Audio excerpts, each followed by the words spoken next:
dans ce nouveau numéro de Téléculture, co-présenté avec René Désy Mavungu et Sarah Nsamouni. Madame Jansia Nanti est communicatrice de l'association Moissi dont nous parlerons dans quelques instants, et le frère Badam Silagio est un artiste gospel qui vient de lancer un single intitulé Lâcher prise. Vous l'avez compris, ce sont les invités de ce samedi 15 mars 2025. Chaleureuse salutations à vous tous téléculturels, et avant l'interview avec nos invités, je vous invite à suivre le Flash Info présenté par Sarah Nsamouni.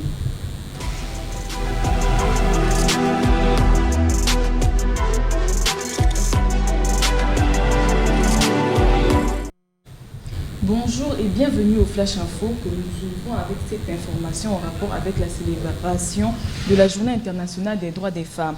En effet, le 8 mars dernier, un dîner de réflexion et d'éveil a été organisé au siège de la communauté chrétienne Jéhovah Shammah, une initiative du Centre d'excellence Reine Esther Canafer en sigle. Davantage de détails dans ce reportage de Désiré Laure et Van Kebadjo. Le 8 mars, date phare pour rappeler aux femmes leurs droits et l'importance pour elles de disposer des mêmes pouvoirs que l'homme, d'assumer leur sécurité et de dire non à toutes les discriminations. Et c'est tout le contexte du dîner de réflexion et d'éveil féminin dans l'enceinte du Centre missionnaire d'évangélisation Jéhovah Shammah, organisé par le Centre national des femmes d'excellence Reine Esther. L'occasion a été ainsi saisie au bon par la révérende Reine Chanel Ondon, qui a orienté et exhorté les femmes d'église. Il y a des épouses des pasteurs qui dans les églises, là même ne sont pas là. C'est que l'homme de Dieu, c'est vrai, il prend seulement la décision de te garder à la maison. À la maison, tu es mon épouse, mais laisse-moi faire mon ministère. Laisse-moi, vous savez, revendiquer les droits, c'est bien.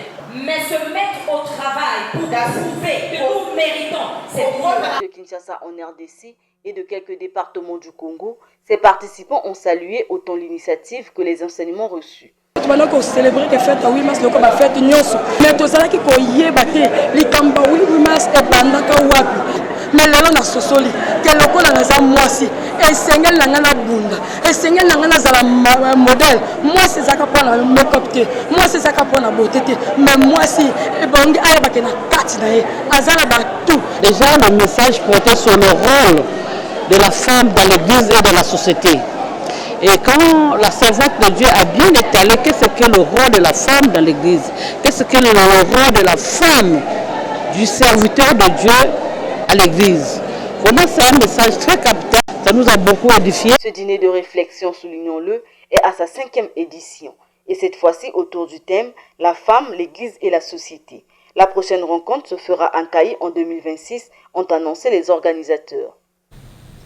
Les mamans du ministère du Temple des Apôtres, MTA en sigle, ne sont pas restées en marge de cette célébration puisque depuis le 13 mars se tient au siège de ce ministère la 2e édition du grand séminaire des femmes de distinction dont l'objectif est de rappeler l'importance et le rôle qu'elles doivent jouer dans la société, dans la famille et dans l'Église.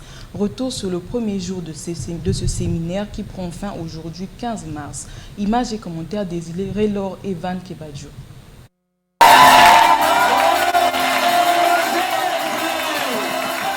C'est dans une atmosphère de sonorité que les femmes du ministère du Temps des Apôtres ont reçu des enseignements autour de plusieurs thématiques, dont la femme et le foyer. Ces femmes, dites femmes de distinction, ont été édifiées sur la bonne conduite à l'église et dans les foyers, tout en conciliant leur part de responsabilité en matière d'éducation des enfants.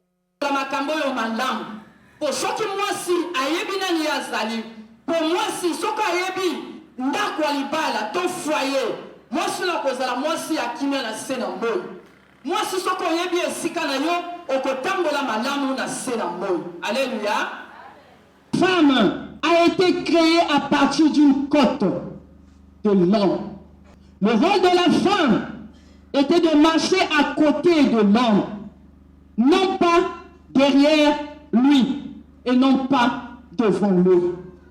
Ces échanges sans tabou ont impacté l'assistance émerveillée au sortir de ce séminaire. La femme, c'est une personne à laquelle Dieu a doté toutes les capacités possibles de relever son foyer. Foyer, c'est toute une école que l'on ne doit pas négliger. La femme doit toujours chercher à cultiver comment je dois me comporter dans mon foyer, comment quelles sont mes prérogatives en tant que femme, quelles sont mes responsabilités dans le foyer. Et c'est cela qu'on nous a appris ce soir. Placée sous le thème « On l'appellera femme », cette deuxième édition des femmes de distinction se poursuit dans une ambiance festive avec des instants de louange, d'adoration et de prière. Du côté de la communauté chrétienne La Caverne, un séminaire a été organisé du 7 au 9 mars dernier avec pour maître mot « Les ténèbres ne régneront plus dans ta vie ». Mon désir Ikando a pris part à la dernière journée de ce séminaire dimanche 9 mars à l'Assemblée locale de Ngamakoso. Suivez. La foi, la persévérance sont des éléments fondamentaux dans la vie d'un chrétien. Justement, le pasteur Pascal Oueli, visionnaire de la communauté chrétienne La Caverne, exhortait les fidèles de sa communauté dans ce sens dimanche 9 mars lors d'un culte communautaire marquant la clôture du séminaire de 3 jours organisé par cette communauté. On m'a dit, ça m'a dit, c'est dans le désert. Et tu seras qui est qui envers toi. Tombe malade. Et tu seras qui est envers ami. Il s'y est de signaler qu'au cours de ce culte communautaire, 2 anciens ont été consacrés pasteurs. Autre temps fort, la prière en faveur des malades, la délivrance et la Sainte Seine. Autre actualité de ce flash, l'ouverture de 4 nouvelles filières à l'école normale moyenne d'administration ENMA en sigle. Coopération internationale et partenariat public et privé, hôtellerie et tourisme, administration du commerce et gestion des collectivités locales et en même temps suspension de 4 anciennes filières parmi lesquelles on compte le journalisme. Comment répondre ces réformes? Comment comprendre ces réformes? Éléments de réponse avec Bernida Sitou et Isis Onyangue Bizoakou.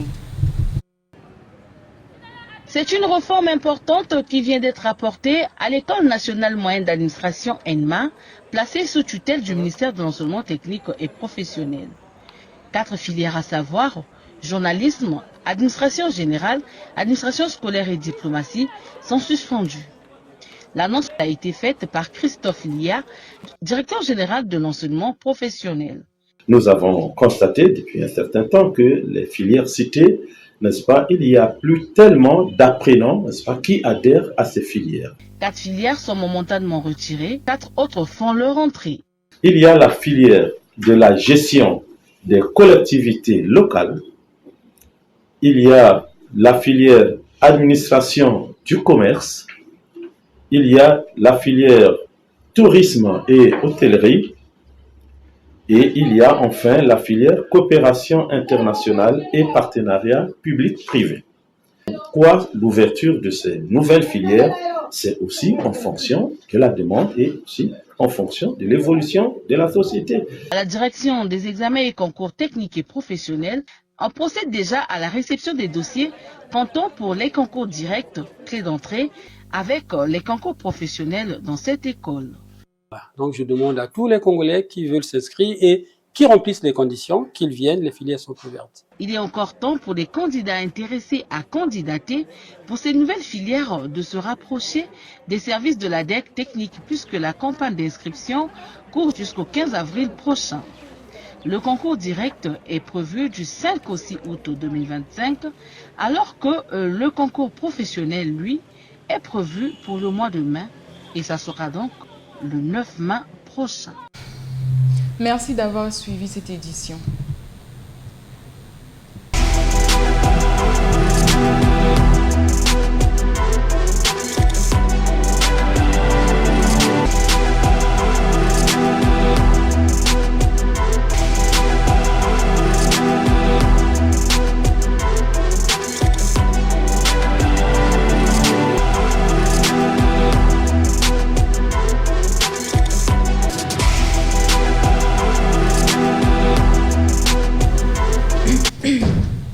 Merci à toi, Sarah Nsamouni. Et comme promis, parole aux femmes, celle à l'honneur aujourd'hui est chargée de communication de l'association Moissy, Madame Jancy Ananti. Bonjour.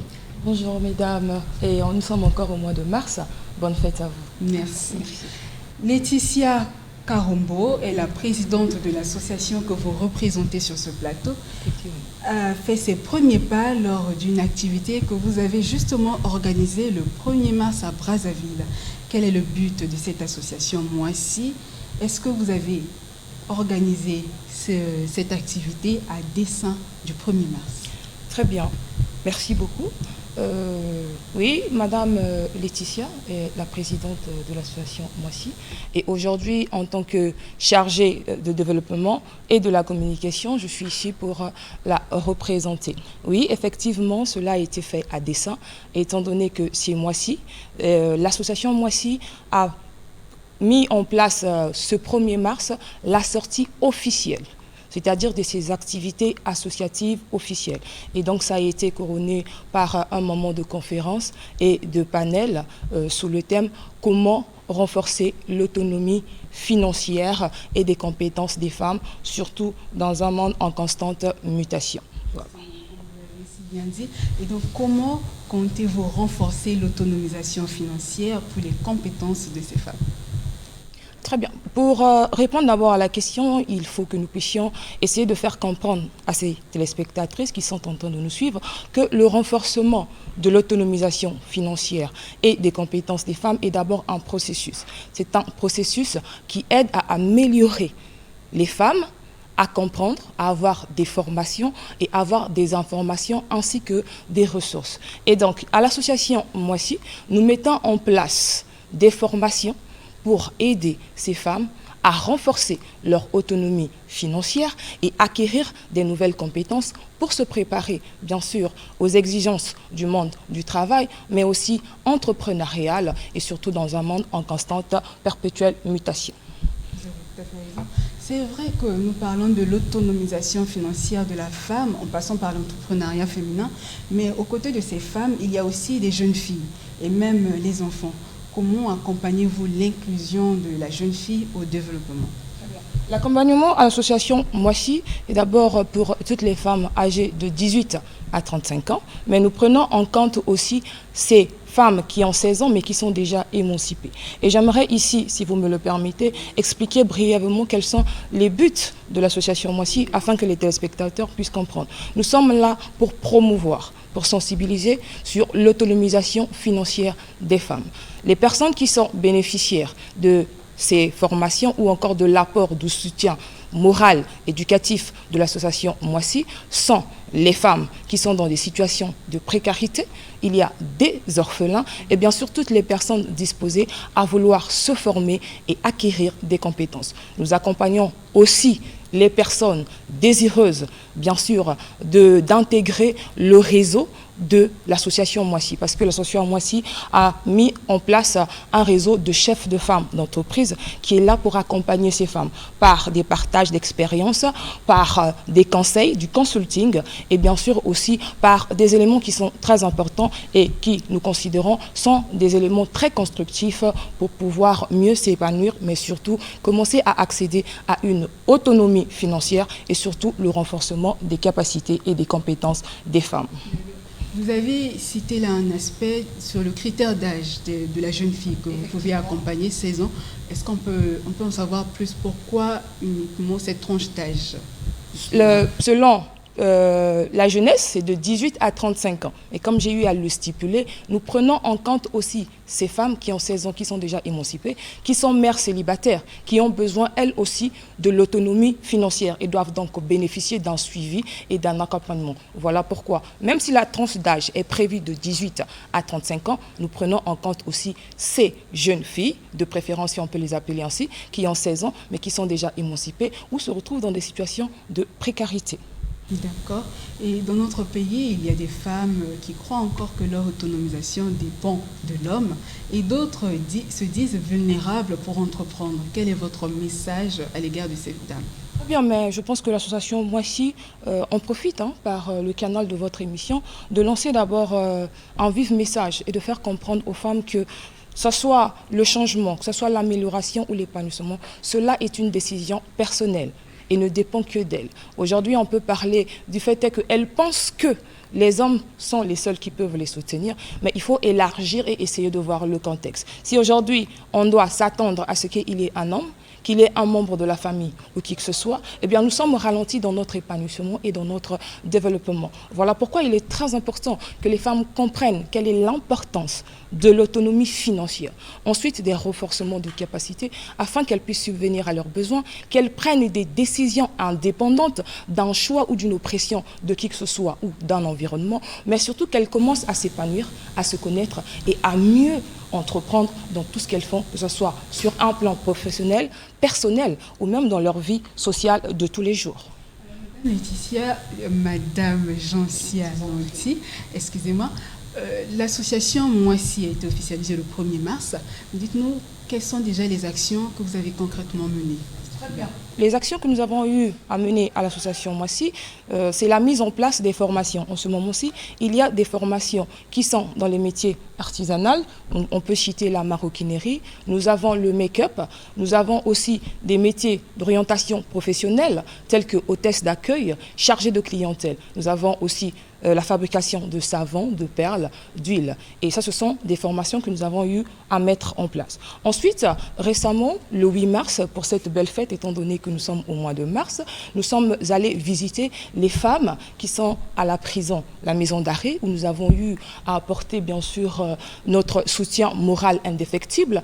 Nous avons eu à apporter des vivres frais et nous avons été accompagnés par un gynécologue qui était avec nous pour prodiguer des conseils à ces femmes-là. Et bien sûr, nous ne sommes pas allés les mains vides dans notre gibecière. Nous avons eu à emmener des produits, des médicaments et bien sûr, on les a expliqué comment est-ce qu'il fallait les faire. Et bien sûr, je tiens à remercier les autorités. Ça a été un moment très fructueux où nous avons eu à échanger et partager. Et surtout, nous avons eu à mettre en avant le fait que ce n'était pas parce qu'ils étaient dans une prison, mais que cela les empêchait de pouvoir penser et de commencer à réfléchir sur comment est-ce qu'elles peuvent acquérir une autonomie financière et aussi commencer à se préparer à l'insertion professionnelle. Voilà. C'est une action louable. Alors, vous avez parlé de la visite que vous avez eu à faire en prison. Et donc, comment est-ce que l'association Moissy s'y prend s'agissant de ces femmes qui sont peut-être dans la dépression? Est-ce qu'il y a aussi un accompagnement psychologique? Effectivement, il y a un accompagnement psychologique qui est très important. Il y a un accompagnement émotionnel. Lorsque nous sommes allés sur le terrain plutôt, nous sommes allés pour tâter les réalités. Parce que de loin, nous n'avons pas une vision claire des choses. C'est vrai qu'il y a des femmes dépressives, mais il y a un accompagnement et souvent dans cet accompagnement nous mettons en place ce que nous appelons le leadership féminin et l'intelligence émotionnelle, c'est-à-dire faire comprendre à ces femmes qu'elles ont la capacité de gérer les émotions, de s'adapter, d'être résilientes et ensuite de commencer à réfléchir sur leur avenir et que la situation de maintenant ne dépend pas de ce qu'elles seront demain en ayant bien sûr l'acquisition de ces compétences-là, par exemple en intelligence émotionnelle, qui leur permet de gérer leurs émotions. D'accord. Merci, Madame Jansia Nanti, d'être passée sur ce plateau. Merci, ça a été un plaisir. D'accord. Dans la suite de Téléculture, je vous propose de suivre Lâcher prise, une composition du frère Badin Bissila, qui fait aussi partie de nos invités. Dans mon cœur, démon, lâche prise. Dans mon cœur, Satan, lâche prise. Dans mon cœur, démon, lâche prise. Dans mon cœur, Satan, lâche prise. Je te l'ordonne, va-t'en. Je te l'ordonne, va-t'en. Je te l'ordonne, va-t'en. Au nom de Jésus-Christ, va-t'en. Je te l'ordonne, va-t'en. Je te l'ordonne, va-t'en. Va-t'en. Au nom de Jésus-Christ, va-t'en. Tu n'es pas le Dieu tout-puissant, mais une simple créature. De par ton orgueil spirituel, tu étais précipité sur la terre. Ton but final, c'est détruire l'homme. Hey, oh, Yahweh. You are not the good Lord, but your simple creator, and your body is spiritual. Fragile, car sous ta head, you're eating.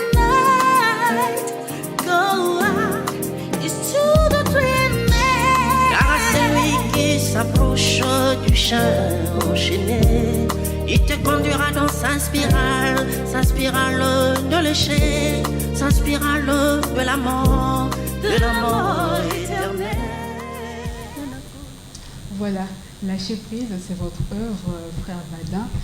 Frère Badin, quelle est la petite histoire derrière cette chanson? La petite histoire, c'est déjà mon expérience, d'accord, que avec l'aide de l'Esprit Saint.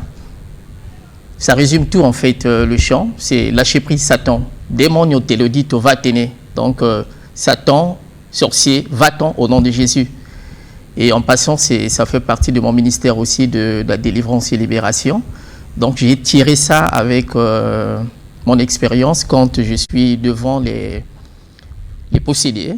Hein, quand il y a les névroses démoniaques, bon, alors du coup, à travers les histoires vraies, j'ai écrit le chant et mettre un peu sous forme de mélodie pour permettre à ce que tout le monde puisse faire ce qu'on appelle par une prière auto-délivrance. Parce que dans le chant, c'est toi qui parles à Satan, tu n'es que simple serviteur, pauvre créature. Donc c'est par ton orgueil, voilà. Et tout ça résume dans le chant si vous écoutez bien, quoi. Comme là, il n'y a pas trop de commentaires, là, c'est un autre monde, quoi. Dans la chanson, vous ordonnez à Satan oui, de persécuter les enfants de Dieu. Pensez-vous que cette prière ou cette déclaration puisse avoir un impact s'agissant peut-être des païens, si les païens reprennent cette chanson? Il peut avoir l'impact parce que c'est le Christ qui est là qui parle, non? Et quand vous osez seulement, lui, il s'écarte. Il a plus la force et quand on lui donne de l'importance, sinon qu'il n'est rien, lui. Quand tu es debout et quand tu as une foi ardente, il recule. Moi, 15 km, il ne peut pas résister avec le courage et la foi et l'humilité que vous avez.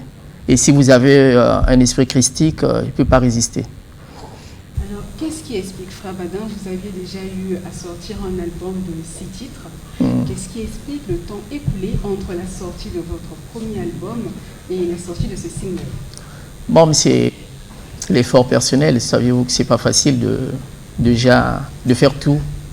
Voilà, composer, regrouper tout le monde. C'est l'argent hein, que ça demande. C'est vrai que l'évangile est gratuit, mais l'évangélisation est très chère. Du coup, il faut tout associer, les clips, ainsi de suite. Mais sinon, s'il y avait une possibilité, c'est chaque mois que j'allais lancer des chants. Vous faites de l'autoproduction? Oui, oui. Alors, Frère Badin, Lâcher prise est déjà disponible. Est-ce que vous pensez aussi à faire des featuring avec des artistes nationaux et internationaux peut-être? Tout à fait, je suis prêt. Dernièrement, c'était à Kinshasa, vu le temps. Sinon, j'allais faire avec les amis de la RDC. J'allais faire avec les amis de la RDC, mais ici, je suis prêt, les portes sont ouvertes. Donc, une fois, s'il y a une proposition, ben, écoutez, pourquoi ne pas chanter? C'est ma vie, en fait. Je trouve ma joie dans le chant. Ma joie éternelle, je trouve ça dans le chant. Alors, Frère Badin, si on vous demandait de savoir, est-ce que vous avez un modèle dans la musique, sur la musique gospel surtout? Un modèle oui. Congo-Brazzaville? Oui, au Congo-Brazzaville ou même à l'international. Bon, international, c'est Mathieu Samuel, frère Patrice. Ici, c'est plus la sœur Karine, parce que le chant, je sens qu'il y a l'esprit qui est là. Oui. C'est pas trop nos histoires-là, voilà, mais il chante avec l'esprit, quoi. Et je ressens quelque chose quand ces derniers chantent, quoi. D'accord. Alors, quelles sont les perspectives de votre carrière musicale? Quelles sont vos perspectives de votre carrière musicale, Frère Badin? Ben, c'est toujours continuer à évangéliser et trouver s'il y a des possibilités, mettre en place, comprenez? Oui. Et monnayer un peu ce que j'ai vécu dans ma vie, sous forme de l'évangile aussi. Parce qu'autrefois, pour repartir un peu en arrière, pourquoi lâcher prise? Parce que moi-même, j'ai été victime hein, avec les esprits là. Donc j'insiste là-dessus. Pour moi, c'est une prière et voilà. Et il n'y a pas que ça, je vais aussi, il y a d'autres chants qui vont toujours réveiller un peu le Congolais qui est spirituellement, qui, je vais dire, sont plus dans l'ivresse, quoi. Comprenez? Donc, avec le chant, essayer de remonter tout le monde. D'accord. Ouais. Madame Nancy Jansia, vous écoutez certainement aussi du gospel. peut-être un avis. Nous avons suivi le clip du frère Badin. Voyez-vous un avis?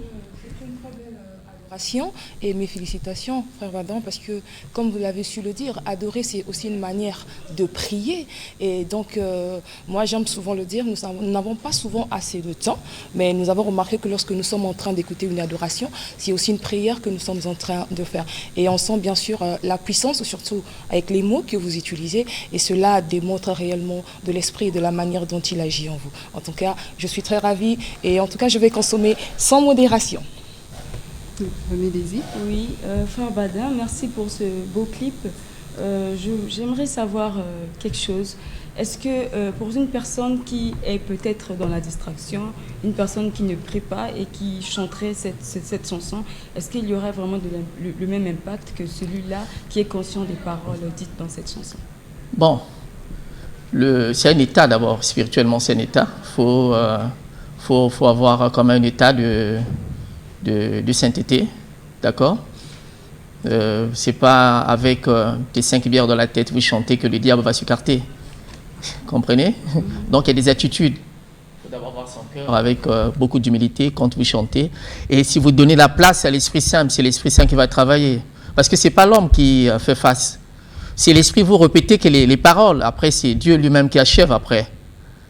Donc celui qui n'est pas chrétien ou celui qui est païen pourrait peut-être chanter en vain. Oui, mais c'est pour les créatures de Dieu, non? Je parle de tout le monde, sauf les animaux. C'est tout le monde que si vous chantez, si vous emportez après, il va s'écarter. D'accord. J'insiste, je sais pourquoi je dis ça, parce que ça fait 15 ans que je suis dans ce ministère et lui, avec les mêmes mots du chant, je le frappe souvent avec ça. Avec l'appui de l'Esprit Saint, bien sûr. D'accord. Ouais. Merci frère Badin et bonne continuation. Restez également avec nous. Place à notre nouvelle rubrique, L'homme d'ici. Et d'ailleurs, René Désir, c'est toi qui l'inaugure. Bonjour chers téléculturels du monde.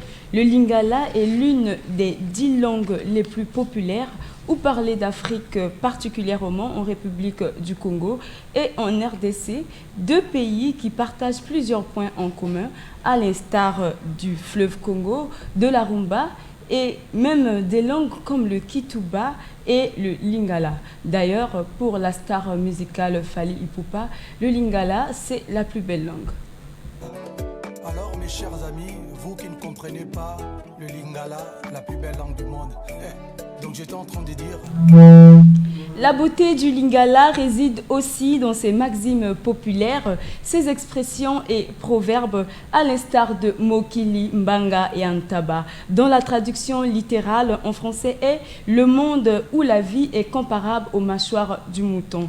En réalité, il s'agit là d'une sagesse populaire, héritage de nos ancêtres qui peut s'expliquer ou se traduire en français par les formules comme « ne te joue pas d'autrui car la roue tourne » ou encore « celui qui n'a pas encore traversé la rivière ne se moque pas de celui qui se noie ». Mokili, Mbanga et Antaba est une expression présente dans le titre Okoningana de Papa Wemba suivi.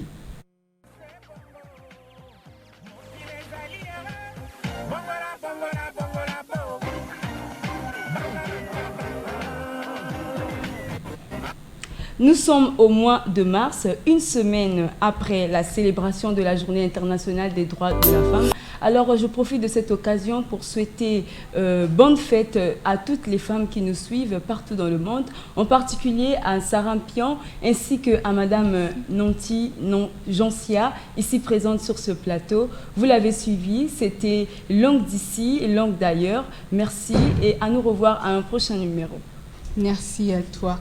Merci pour votre fidélité à ce magazine culturel. Au plaisir de vous revoir et bonne suite de programmes sur Télé Congo.